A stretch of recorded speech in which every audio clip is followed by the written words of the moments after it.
My boyfriend said, let's keep things casual and see other people. I agreed without a fight. He thought he'd have all the fun. Until he walked into a bar and saw me making out with his boss. The next day, he showed up at my door, begging me to take him back. I'm a 34-year-old woman living in Chicago. For the past 3 years, I've been in a relationship with Mark, a 36-year-old man I met at a mutual friend's party. From the moment we met, there was an undeniable spark. Mark had this magnetic energy, always the center of attention, making everyone around him feel special. His charisma was infectious, and I was drawn to his vivacious spirit. Our relationship had its ups and downs, like any other, but I believed we had a strong foundation built on mutual respect and understanding. We shared countless memories, weekend getaways to Lake Michigan, late-night deep conversations about our dreams and fears, and lazy Sundays binge-watching our favorite shows.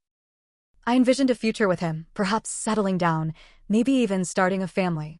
About 6 months ago, things took an unexpected turn. One evening, after a quiet dinner at our favorite Italian restaurant, Mark suggested we take a walk along the Chicago Riverwalk. The city lights shimmered on the water's surface, creating a romantic ambience.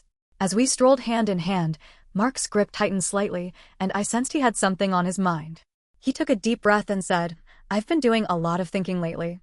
I feel like we've become too comfortable, maybe even stagnant. I think it might be good for us to keep things casual and see other people." His words hit me like a freight train. I felt the air escape my lungs, and my heart began to race. I searched his eyes for any hint of doubt or hesitation, but he seemed resolute. A myriad of emotions surged through me: confusion, hurt, betrayal. But amidst the turmoil, I managed to maintain my composure. I nodded slowly, swallowing the lump forming in my throat. "If that's what you think is best," I replied, my voice barely above a whisper. Inside, I was crumbling. The man I had envisioned a future with was suggesting we open our relationship to explore connections with others. But I didn't want to appear needy or desperate. So, I agreed without protest, even though every fiber of my being was screaming in resistance. Adjusting to this new dynamic was challenging. The first few weeks were a blur of emotions. I oscillated between sadness, anger, and a desperate longing for the way things used to be. Nights were the hardest. I'd lie in bed, staring at the ceiling, wondering if he was with someone else, if he was happier without the confines of our relationship. To distract myself, I immersed myself in activities. I joined a local yoga class, hoping the physical exertion would quiet my restless mind. I reconnected with old friends, filling my calendar with brunches and coffee dates. I even took up painting, channeling my emotions onto canvas. But no matter how busy I kept myself, the void remained. One evening, my best friend, Lisa, called me. She had been my rock throughout this ordeal, always ready with a listening ear and a comforting word. "Hey," she said, her voice upbeat. "There's this new bar that just opened downtown.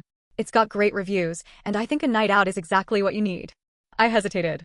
The thought of being in a social setting, surrounded by couples and potential reminders of my fractured relationship, was daunting. But Lisa was persistent. "Come on," she urged. "It'll be fun. Just a few drinks, some good music. No pressure." Reluctantly, I agreed. That Friday night, I found myself standing in front of the Velvet Lounge, a chic new spot nestled in the heart of downtown Chicago. The exterior was sleek, with large glass windows that offered a glimpse of the vibrant atmosphere inside. A neon sign above the entrance cast a soft glow on the sidewalk. Lisa was waiting for me at the entrance, looking effortlessly stylish, as always. She greeted me with a warm hug and a reassuring smile. "Ready?" she asked. "As I'll ever be," I replied, forcing a smile. We stepped inside, and the ambience was intoxicating. Soft jazz music played in the background, mingling with the hum of conversations and the clinking of glasses. The dim lighting, combined with the rich mahogany furnishings, gave the place an intimate feel. We found a cozy booth near the back and settled in. Lisa ordered a bottle of wine, and we began catching up. For the first time in weeks, I felt a semblance of normalcy. We laughed, reminisced, and for a moment, I forgot about the turmoil in my personal life. As the evening progressed, a man approached our table. He was tall, with a confident stride and an air of sophistication. Dressed in a tailored suit, he exuded an aura of authority. His dark hair was neatly styled, and his piercing blue eyes held a hint of mischief. "Good evening, ladies," he greeted, his voice smooth and velvety. "I couldn't help but notice you from across the room. May I join you?" Lisa shot me a subtle glance, a twinkle of excitement in her eyes. I hesitated for a moment before nodding. "Of course," I replied, gesturing to the empty seat. He introduced himself as James. As we conversed, I learned that he was articulate, witty, and had a penchant for storytelling. He regaled us with tales of his travels, his experiences, and his love for the arts. I found myself captivated by his charm and the ease with which he carried himself. Lisa, ever the perceptive one, sensed the chemistry between us and excused herself, leaving James and me to continue our conversation. Hours flew by unnoticed. We talked about everything and nothing, discovering shared interests and mutual acquaintances. There was an undeniable connection, a spark that I hadn't felt in a long time. As the night drew to a close, James walked me to my car. The cool night air was a stark contrast to the warmth I felt inside. "I had a wonderful time tonight," he said, his gaze intense. "Me too," I admitted, feeling a blush creep up my cheeks. He reached into his pocket and produced a business card. "I'd love to see you again. Call me." I took the card, our fingers brushing briefly. "I'd like that," I replied. Over the next few weeks, James and I began seeing each other regularly. Our dates were a whirlwind of excitement and discovery. He introduced me to new experiences, art galleries I had never visited, cuisines I had never tasted, and perspectives I had never considered. With him, I felt alive, cherished, and, most importantly, desired. One evening, as we dined at an upscale rooftop restaurant overlooking the city, James opened up about his career. "I work in the tech industry," he began, swirling the wine in his glass. "I'm in a managerial position at a company downtown." Curious, I probed further. "Which company?" He named the firm, and my heart skipped a beat. It was the same company where Mark worked. The realization hit me like a ton of bricks. Feigning nonchalance, I asked, "Do you know a guy named Mark?" He paused for a second, looked at me curiously, then shrugged. "Mark? Yeah, I know him. Works in one of the development teams. Quiet guy, keeps to himself mostly." "Why?" I forced a laugh, but my mind was already racing. I felt a cold sweat break across my neck. "Oh, no reason. Just, the name sounded familiar." I kept my smile tight, but inside, I was spiraling. Out of every guy in Chicago, I had somehow ended up dating Mark's boss. James noticed something was off and leaned in slightly. "Everything okay?" "Yeah," I lied. Just, remembered I forgot to return a call today. That night, I didn't sleep. I laid there staring at my ceiling, heart pounding. How could this be real? What were the odds? I kept replaying James' words in my head. Quiet guy, keeps to himself. That was Mark. And now I was sleeping with the man who signs his paycheck. I thought about telling James the truth. But I didn't. Not yet. I figured, maybe I could just keep it quiet. Maybe they didn't interact much at work. Maybe it would never come up. That thought crashed and burned a week later. James texted me on a Friday. "Some of us from the office are grabbing drinks at Bricks after work. You should come." "I'd love to show you off," winking face. I should have said no. I should have made an excuse. But part of me wanted Mark to see me happy. I wanted him to see I wasn't crying over him anymore. That I could do better. So I said yes. I wore a fitted black dress, heels that made me feel 6 feet tall, and red lipstick I hadn't touched in months. When I walked into the bar, I felt powerful, like a woman who knew her worth. James was already there, surrounded by coworkers, laughing and holding court like he always did. He lit up when he saw me. He pulled me close, whispered, "You look incredible," and kissed me. I kissed him back, letting it linger. And then I heard it. Someone dropped their glass. The shatter cracked through the noise. I turned and locked eyes with Mark. He was standing by the bar, pale as a ghost, mouth half open. He looked like he had been hit by a car. His drink slipped from his hand and shattered at his feet. The entire group around us went silent. James turned too. "Mark." "Hey man, didn't see you there." Mark didn't move. He stared at me. No anger, no smirk. Just disbelief. Then he turned and walked out. James looked between me and the door. What the hell just happened? My stomach dropped. I grabbed my purse. I need to talk to him. I ran outside. Mark was already halfway down the block. "Mark, wait." He stopped but didn't turn around. I jogged up to him, breathless. "I was going to tell you." He turned. His face was full of pain. Real pain. Not the kind you fake for pity. The kind that guts you. "How long?" he asked. "Just a few weeks," I said. I didn't know at first. I swear. He laughed, but it was hollow. "You didn't think it was worth mentioning once you found out?" I hesitated. "You were the one who said you wanted to see other people. I didn't think you'd start sleeping with my boss." There it was. Raw. Exposed. "You wanted casual, Mark," I said. "You told me you wanted to date around." "That's what you said." "Yeah," he snapped, stepping closer. "But I didn't think you'd turn it into some twisted revenge fantasy." That hit me hard. This wasn't revenge. I didn't plan this. He shook his head. You know what this looks like? You know what they're going to say about me at work now? Do you even care? That stopped me cold. I hadn't thought about that. Not really. He kept walking and I didn't follow. The next day around 10 a.m. There was a knock on my door. I opened it and there he was. Mark. No anger this time. Just a tired, sunken look on his face. I can't stop thinking about it, he said. About you and him. About how I messed up. He sat down on my couch, head in his hands. I never wanted to lose you. I thought if we kept it casual, we could work out the rough spots. I didn't think I'd lose you to him. I didn't know what to say. I just sat there, staring at the man I once planned my whole future with now unraveling on my couch. Then he looked up at me and said it. I want you back. I'll do anything. And I just stood there, heart pounding, with the sound of his words echoing in my head. But I didn't answer. Not yet. Because deep down, I didn't even know what I wanted anymore. I sat there in silence, heart pounding. Mark's words hung heavy in the air. I want you back. I'll do anything. But all I could think about was the truth I still hadn't told James. That I was Mark's ex.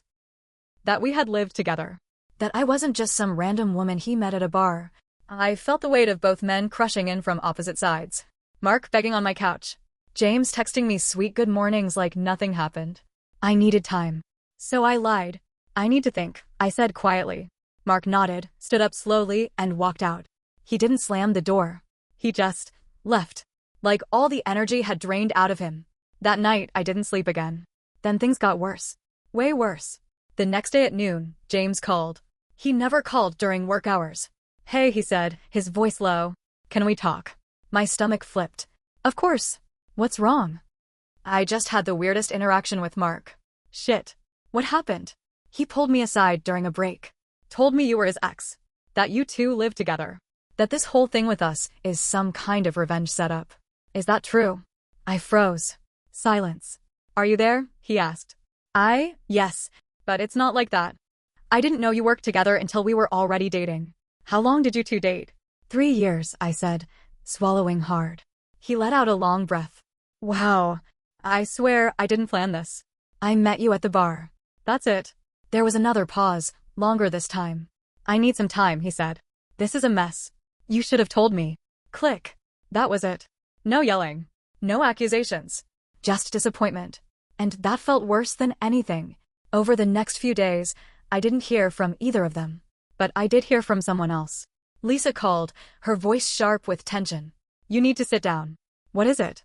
I asked, already feeling sick. One of Mark's coworkers posted about you. On a company gossip board. I felt like the floor dropped out from under me. What? There's a thread. People are talking. Someone found a photo of you and James from the bar. Now people at Mark's job are saying you're a clout chaser, sleeping your way up the company. I couldn't breathe. How did they even find me? I don't know, she said. But it's spreading fast. Someone linked your Instagram. My hands started shaking. I deleted my social media that night. Everything. Then 2 days later, I got a text from James. Can we talk? Coffee. No drama. Just want to clear the air. I said yes. We met at a small spot near Lincoln Park. Neutral ground. I showed up early, sat by the window. My heart thudded like a drum in my chest. He walked in 10 minutes later. Same calm expression, but colder. He sat down and looked at me for a long time. I asked around, he said. My breath caught. I didn't want to believe Mark. But he wasn't lying. You two live together. You posted about him online. You were serious. And you didn't tell me. I looked down. I didn't know how. Every time I wanted to, I froze. You made me feel happy again. I didn't want to ruin it. He leaned back in his chair. I liked you. A lot. But I'm not interested in office scandals. I've worked too hard to have this derail my reputation. I nodded. I understand. But he added, you're not who Mark says you are either. I can tell that much. I looked up. He's been stirring things up at work. Subtly. Quietly. But he's trying to make me look bad. I blinked. Why? Because he's not over you, James said. And he's jealous. Of both of us. That hit harder than I expected. So where does that leave us? I asked. James hesitated. I'm not sure. But if we keep seeing each other, it can't be a secret. And it can't be messy. Either we're all in, or we're done. He stood up. I'll give you a few days. Think about what you want. He walked out. And there I was again. Alone. Torn between two men who both wanted me in their own twisted way. But the real twist came the next morning. I got an email. From Mark's HR department. Subject line, follow-up request regarding recent conduct incident. I opened it and felt my blood run cold. They wanted a statement. Apparently, Mark had filed an internal complaint against James for inappropriate conduct involving a personal relationship. I was officially in the middle of a war, and I had no idea who was really on my side anymore. I didn't know what to do. I read that HR email 3 times before I even moved. The words blurred on the screen. Mark had filed a complaint. Not against me, but against James. The accusation, inappropriate conduct due to a romantic relationship with a subordinate's ex-partner. The email asked me for a written statement confirming or denying the nature of my relationship with James. I couldn't ignore it anymore. This wasn't just messy emotions and heartbreak. This was now his job. His reputation. I texted James immediately, "We need to talk. It's serious." I got an email from HR. He replied 5 minutes later. "Come to my apartment." Now, when I got there, he was pacing. Not dressed for work. He looked like he hadn't slept. He held up his phone the second I walked in. "He's trying to ruin me." "I know," I said quietly. "I got the email too." James slammed his hand down on the counter. "What the hell is wrong with him? You'd think we were back in high school, not the goddamn corporate world." I didn't think he'd go this far. Well, he did. He turned to me. "Did you tell anyone at that bar who I was?" "No. I swear." James ran his hand through his hair. "HR's already talking about pulling my team for relationship impact evaluations. My name's being whispered in meetings. This isn't just embarrassing. This is career suicide." I stood there, swallowing the guilt like nails. "I didn't think, no, you didn't think. You didn't think to tell me about Mark. You didn't think this would explode like this. You just wanted him to see you with someone better." His words cut. I stepped back. "You think I used to? Didn't you?" he asked, voice low. "Even just a little?" I didn't answer, because part of me didn't know. He laughed bitterly. "You know what's funny? I defended you to everyone. Told them you weren't what Mark said. That you weren't playing games. That you were just caught in the middle. I never meant for this to happen," I whispered. "But it did." Silence. Then he turned away from me. "I have a disciplinary hearing on Friday. They're not saying it's about you, but we both know it is." Tears filled my eyes. "What do you want me to do?" He looked at me with something that wasn't anger anymore. Just disappointment. "Nothing. There's nothing left to do." I walked out without another word. Because what else could I say? That night, I got a call from Lisa. "You're not gonna believe this," she said. "Mark showed up at my job." "What?" "He waited outside, caught me during lunch. He said you ruined his life. That James is trying to push him out of the company." I couldn't believe what I was hearing. "He said he has proof James was dating you while you were still living together." "That's not true." "I know it's not," she said. "But he's pissed. And he's talking to people." That was it. I snapped. I told Lisa where I was going and hung up. I drove straight to Mark's apartment. He opened the door like he expected me. "I wondered when you'd show up." I stepped in without being asked. "You filed a complaint." "Damn right I did." "Why?" He looked at me like I was stupid. "You think you can humiliate me in front of everyone? Make out with my boss in public? Get people gossiping about me? You told me to see other people. Not my boss. You didn't put any rules on it," I snapped. "You wanted casual. Well, I gave you casual.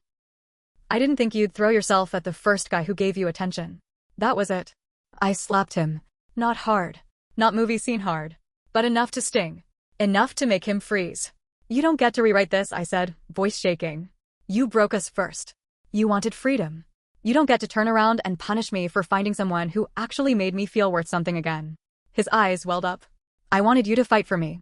You didn't even try." I stared at him. "You never asked me to." He sat down, hands in his hair. "I didn't know what I wanted. I thought if I said casual, maybe you'd realize how much you needed me. Instead, you moved on. Fast. And now you're trying to ruin James's career to punish me?" "He's everything I'm not," Mark said, his voice cracking. "He's got the job, the confidence, the damn skyline apartment. And now he's got you." I stood there, watching him crumble. Then I said something I never planned to say. "I don't think I ever really got over you. Not until now." He looked up, confused. "Seeing you like this? Spiteful. Vengeful. You're not the man I loved. Maybe you never were." I turned and walked out. James didn't lose his job. HR did the hearing. Found no policy violation because we weren't coworkers and because I was never a company employee. But the rumor stuck. People whispered. His image was cracked. He was cold to me after that. Polite. Professional. But distant.